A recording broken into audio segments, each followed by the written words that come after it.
আসসালামু আলাইকুম প্রিয় দর্শক, একটা স্বস্তির খবর। অনেকদিন পরে যেন গত এক মাস যাবৎ বাংলাদেশে মনে হচ্ছে একটা প্রধানমন্ত্রী আছে, মনে হচ্ছে একটা শাসক আছে, যারা কিনা দেশের সার্বভৌমত্ব বিশ্বাস করে, যারা কিনা দেশের জনগণকে ঐক্যবদ্ধভাবে সাথে নিয়ে প্রতিবেশী দেশের অন্যায় অবিচারের উপর এবং প্রতিবাদী কণ্ঠস্বর হিসেবে কাজ করে। একটা যুগান্তর পত্রিকার 8 তারিখের রিপোর্টটা আমি পড়ছি দর্শক। ভারতের সঙ্গে সম্পর্ক হবে সমঝোতা ও ন্যায্যতার ভিত্তিতে, ডক্টর মোহাম্মদ ইউনূস। বিস্তারিত পড়ি। অন্তর্বর্তী সরকারের প্রধান উপদেষ্টা অধ্যাপক ডক্টর মোহাম্মদ ইউনূস বৈষম্য বিরোধী ছাত্র আন্দোলনের শিক্ষার্থীদের উদ্দেশ্যে বলেছেন, ভারতের সঙ্গে বাংলাদেশের সুসম্পর্ক দরকার, কিন্তু সেই সম্পর্ক হবে ন্যায্যতা এবং সমতার ভিত্তিতে।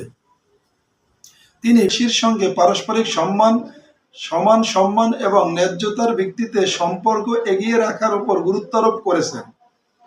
রোববার রাজধানীর তেজগাঁয়ে অবস্থিত প্রধান উপদেষ্টার কার্যালয়ে ছাত্র সংগঠন এবং বিভিন্ন বিশ্ববিদ্যালয় ও কলেজের ছাত্র প্রতিনিধিদের সঙ্গে মতবিনিময় সভায় প্রধান উপদেষ্টা একথা বলেন। পরে ফরেন সার্ভিস একাডেমিতে আয়োজিত এক প্রেস ব্রিফিংয়ে প্রধান উপদেষ্টা বিশেষ সহকারী মাহফুজ আলম সাংবাদিকদের জানান, শিক্ষার্থীদের এক প্রশ্নের উত্তরে ভারত বাংলাদেশের দ্বিপক্ষীয় সম্পর্কের বিষয়ে বর্তমান সরকারের দৃষ্টিভঙ্গি তুলে ধরেছেন ডক্টর মোহাম্মদ ইউনূস।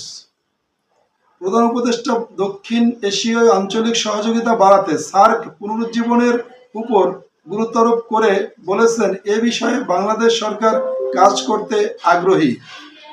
প্রসঙ্গত, ছাত্র জনতার তীব্র আন্দোলনের মুখে গত 5ই আগস্ট শেখ হাসিনা পদত্যাগ করে ভারতে চলে যান। উপদেষ্টা যেটা বলেছেন যে পাশাপাশি দুইটা দেশের সাথে দ্বিপক্ষীয় সম্পর্ক সুস্থ, স্বাভাবিক, ভালো, মানসম্পন্ন, সম অধিকারের ভিত্তিতে থাকা অতীব গুরুত্বপূর্ণ, কিন্তু সেটা অবশ্যই 50-50, মানে হচ্ছে সম অধিকারের ভিত্তিতে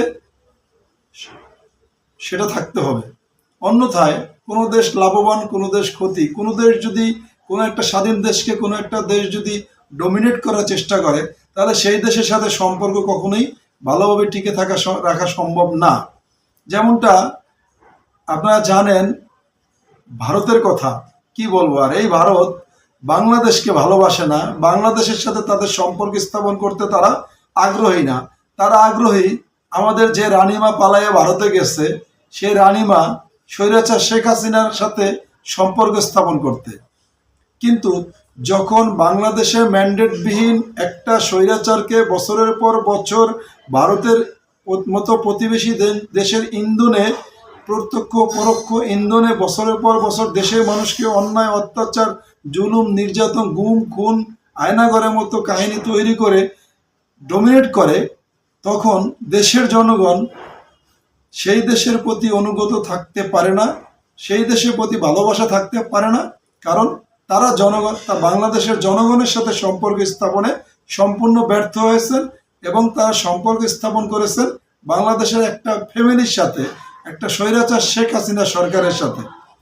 যার কারণে আজকে বাংলাদেশে ভারত বিরোধী আন্দোলন তুঙ্গে এবং আমরা সর্বদা প্রস্তুত।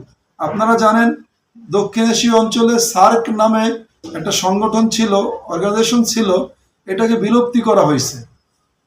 ডক্টর ইউনূস সেটা বলেছেন যে সার্ককে আবার পুনরুজ্জীবিত করতে হবে। এটা একটা ভালো দিক, সংঘবদ্ধভাবে থাকার এটা একটা ভালো গুণ, ভালো দিক। ধন্যবাদ, ভালো থাকবেন সবাই।